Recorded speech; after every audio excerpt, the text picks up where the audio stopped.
Um, ever wonder why some stories just end?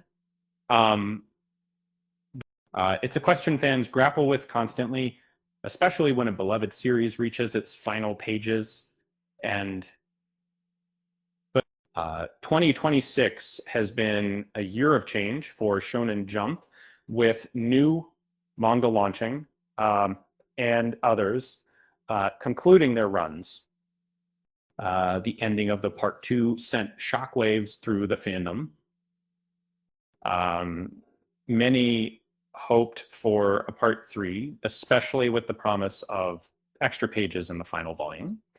That would you, as if you do call that to that, or sometimes if you actually see that when as masked, those fears were confirmed. Leaked pages from the final volume revealed no hint of continuation. Instead, they offered a poignant look at Denji finally at peace.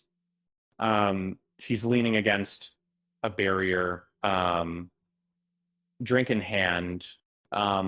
There, it's a subtle echo of an earlier scene where Denji was struggling and broke.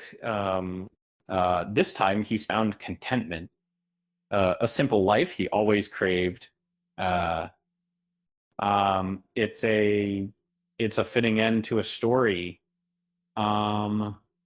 centered on his pursuit of happiness.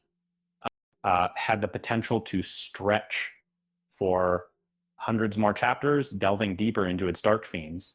But creator Katsuki Fujimoto shows a different path, prioritizing Benji's well-being.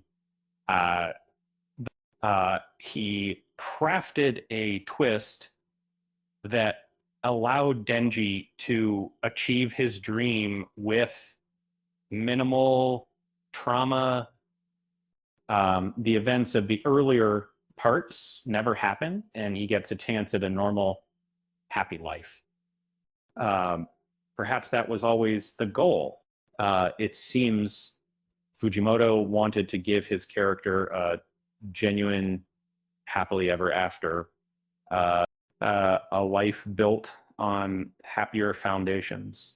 So despite fan hopes, has reached its conclusion. And if Denji had a dating app profile, his bio would definitely just say, looking for someone to share a beverage with and avoid all demons. With that said, thanks for watching, and until next time.